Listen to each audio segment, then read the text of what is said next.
आकाशवाणी लखनऊ से प्रस्तुत हैं प्रादेशिक समाचार। मुख्य समाचार। मुख्यमंत्री योगी आदित्यनाथ ने आज आगरा में विकास उत्सव में गिनाई सरकार की उपलब्धियां। कहा, डबल इंजन सरकार ने किसानों, युवाओं और गरीबों के लिए उठाए हैं कई कदम। सर्वोच्च न्यायालय ने दुष्कर्म पर इलाहाबाद उच्च न्यायालय के विवादास्पद आदेश पर रोक लगाते हुए कहा, आदेश में संवेदनशीलता की कमी। डिफेंस कॉरिडोर भूमि घोटाले में आईएएस अभिषेक प्रकाश समेत 16 अधिकारियों पर होगी कार्रवाई। राजस्व परिषद की रिपोर्ट पर मुख्यमंत्री ने दिया आदेश। और अयोध्या में अगले 20 वर्षों तक हर रामनवमी पर रामलला का होगा सूर्य तिलक। रुड़की के सेंट्रल बिल्डिंग रिसर्च इंस्टीट्यूट ने तैयार की विशेष ऑप्टो मैकेनिकल प्रणाली। नमस्कार, प्रदेश के समाचारों के साथ मैं मनीषा पाठक। अब समाचार विस्तार से। मुख्यमंत्री योगी आदित्यनाथ ने आज आगरा में विकास उत्सव के तहत प्रदेश सरकार की सेवा, सुरक्षा और सुशासन की नीति के अनुरूप राज्य में हुए विकास कार्यों को जनता के सामने रखा। कार्यक्रम में श्री योगी ने 635 करोड़ रुपए की 128 परियोजनाओं का लोकार्पण और शिलान्यास किया। इस मौके पर मुख्यमंत्री ने कहा कि डबल इंजन की सरकार ने किसानों, युवाओं और गरीबों के लिए कई कदम उठाए हैं। उन्होंने कहा कि पिछले 8 साल में 8.5 लाख से अधिक नौजवानों को सरकारी नौकरी दी गई है। मुख्यमंत्री ने कहा कि डबल इंजन सरकार ने प्रदेश को विकास की नई ऊंचाइयों पर पहुंचाया है। प्रदेश विकास के पथ पर आगे बढ़ रहा है। आज देश के सबसे ज्यादा एक्सप्रेसवे यूपी के पास, इंटर स्टेट कनेक्टिविटी यूपी के पास, सबसे अधिक मेट्रो यूपी के पास, सबसे ज्यादा रेलवे का नेटवर्क यूपी के पास, सबसे अच्छी हाईवे यूपी के पास, सबसे ज्यादा एयरपोर्ट यूपी के पास और सबसे ज्यादा युवा ऊर्जा, प्रतिभाशाली युवा उत्तर प्रदेश के पास। मुख्यमंत्री योगी आदित्यनाथ आगरा में नाथ संप्रदाय के राष्ट्रीय अध्यक्ष गोरक्ष पीठाधीश्वर के रूप में संतों की धर्म सभा में भी शामिल हुए। उन्होंने कहा कि महाकुंभ के बाद संतों का सबसे बड़ा जमावड़ा आज ब्रिज की भूमि पर हो रहा है। उन्होंने कहा कि आने वाले समय में नाथ संप्रदाय का एक म्यूजियम बनाने की योजना पर काम किया जा रहा है। प्रदेश सरकार के 8 वर्ष पूरे होने पर सभी जिलों में विकास उत्सव का सिलसिला जारी है। इसी क्रम में आज राज्यपाल आनंदीबेन पटेल ने श्रावस्ती और बलरामपुर में आयोजित कार्यक्रमों में शिरकत की। राज्यपाल ने कार्यक्रम को संबोधित करते हुए कहा कि सरकार जनहित के लिए योजनाएं बनाती है, लेकिन उनका क्रियान्वयन अधिकारियों और जनप्रतिनिधियों के प्रयास से ही हो सकता है। जब लक्ष्य निर्धारित होता तो लक्ष्य को पूर्ण करने का काम अधिकारियों का तो होता नहीं, लेकिन साथ साथ में सरकार में वरिष्ठ लोग जो बैठे हैं, चाहे वो मंत्री के रूप में हो, चाहे वो विधायक के रूप में हो, चाहे पंचायतों में ग्राम प्रधान के रूप में काम करते हैं, ये सभी का दायित्व बनता है कि जो योजनाएं बनी है, ये योजना आपके गांव तक पहुंची है कि नहीं पहुंची है, वो काम का जायजा लेना ये हमारा काम है। उप मुख्यमंत्री ब्रजेश पाठक ने आज कानपुर के चंद्रशेखर आजाद कृषि विश्वविद्यालय में सेवा, सुशासन और सुरक्षा की नीति पर आधारित प्रदर्शनी का उद्घाटन किया। इस अवसर पर मीडिया से बातचीत में उन्होंने कहा कि प्रदेश सरकार ने हर वर्ग के लिए सुविधाएं उपलब्ध कराई हैं। हमारी जिम्मेदारी सबसे पहले थी पानी, बिजली, सड़क, स्कूल, अस्पताल, जो इंफ्रास्ट्रक्चर उसे हम बेहतर बनाए।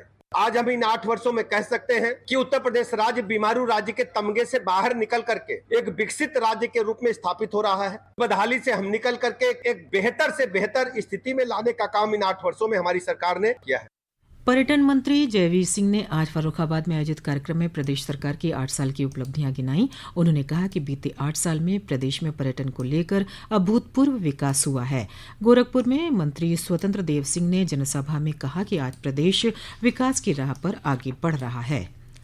सर्वोच्च न्यायालय ने इलाहाबाद हाईकोर्ट के छेड़छाड़ और अनुचित स्पर्श के विवादित आदेश पर रोक लगाते हुए कहा कि ये निर्णय असंवेदनशीलता का परिचायक है।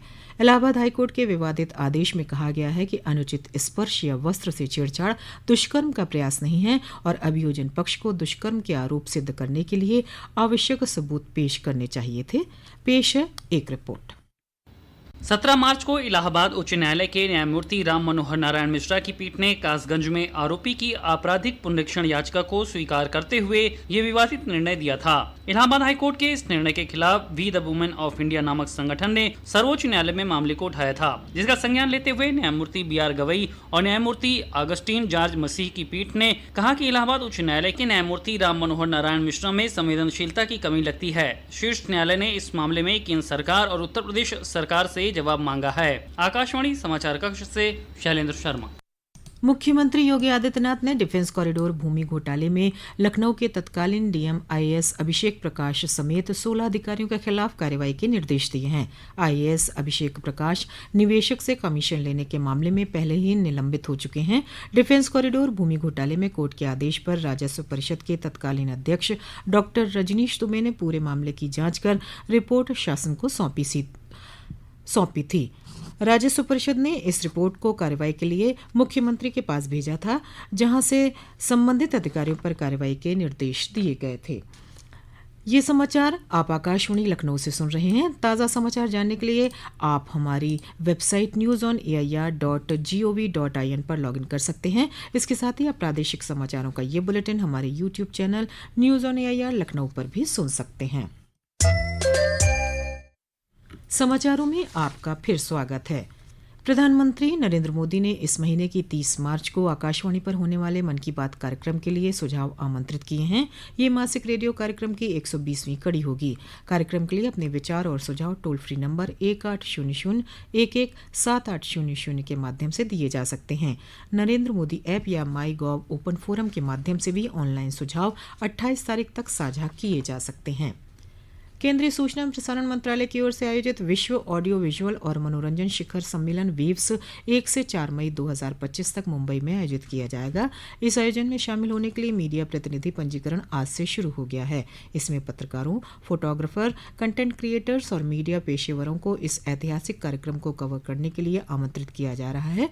वेव्स भारत का अपनी तरह का पहला वैश्विक मंच है, जो देश की रचनात्मक शक्ति को बढ़ाने और इसे कंटेंट निर्माण, बौद्धिक संपदा और तकनीकी नवाचार के केंद्र के रूप में स्थापित करने के लिए समर्पित है। अयोध्या में अगले 20 वर्षों तक हर रामनवमी पर रामलला का सूर्य तिलक करने की योजना बनाई गई है।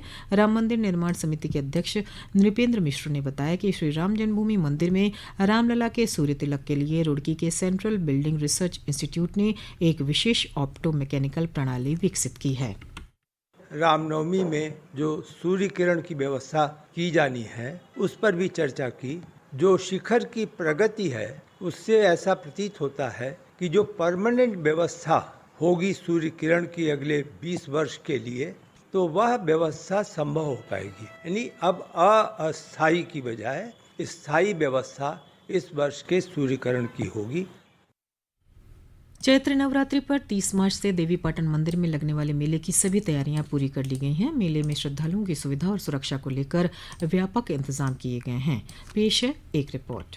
चैत्र नवरात्रि पर देवीपाटन मंदिर में होने वाले मेले के लिए सुरक्षा के कड़े प्रबंध किए गए हैं। पूरे मंदिर परिसर और मेला क्षेत्र को 2 जोन और 7 सेक्टर में बांटा गया है, जहां 2000 सुरक्षाकर्मी तैनात किए जाएंगे। मेला प्रभारी राजेश पाल ने बताया कि मेले में आग लगने जैसी आकस्मिक घटनाओं से निपटने के लिए 8 फायर सर्विस टीमें भी लगाई जाएंगी। साथ ही डॉग स्क्वाड और PSC की 2 कंपनियां भी सुरक्षा को मजबूत बनाएंगी। मेला और मंदिर परिसर की निगरानी के लिए 132 CCTV कैमरे लगाए गए हैं, जिनकी मॉनिटरिंग 2 मेला कंट्रोल रूम और मंदिर प्रशासन के विशेष केंद्र से की जाएगी। राम कुमार मिश्र, आकाशवाणी समाचार, बलरामपुर। IPL क्रिकेट में आज राजस्थान रॉयल्स का मुकाबला कोलकाता नाइट राइडर्स से होगा। यह मुकाबला गुवाहाटी के बरसापारा क्रिकेट स्टेडियम में शाम 7:30 बजे से खेला जाएगा। मौसम विभाग ने आगामी 24 घंटों में बांदा, चित्रकूट, कौशाम्बी, प्रयागराज, फतेहपुर, मिर्जापुर, चंदौली और वाराणसी में गर्मी को लेकर येलो अलर्ट जारी किया है। विभाग का अनुमान है कि अगले 48 घंटों के दौरान अधिकतम और न्यूनतम तापमान में 2 से 5 डिग्री सेल्सियस की बढ़ोतरी होगी। अंत में मुख्य समाचार एक बार फिर। मुख्यमंत्री योगी आदित्यनाथ ने आज आगरा में विकास उत्सव में गिनाई सरकार की उपलब्धियां। कहा, डबल इंजन सरकार ने किसानों, युवाओं और गरीबों के लिए उठाए हैं कई कदम। सर्वोच्च न्यायालय ने दुष्कर्म पर इलाहाबाद उच्च न्यायालय के विवादास्पद आदेश पर रोक लगाते हुए कहा, आदेश में संवेदनशीलता की कमी। डिफेंस कॉरिडोर भूमि घोटाले में आईएएस अभिषेक प्रकाश समेत 16 अधिकारियों पर होगी कार्रवाई। राजस्व परिषद की रिपोर्ट पर मुख्यमंत्री ने दिया आदेश। और अयोध्या में अगले 20 वर्षों तक हर रामनवमी पर रामलला का होगा सूर्य तिलक। रुड़की के सेंट्रल बिल्डिंग रिसर्च इंस्टीट्यूट ने तैयार की विशेष ऑप्टो मैकेनिकल प्रणाली। इसी के साथ प्रादेशिक समाचारों का ये बुलेटिन समाप्त हुआ। नमस्कार।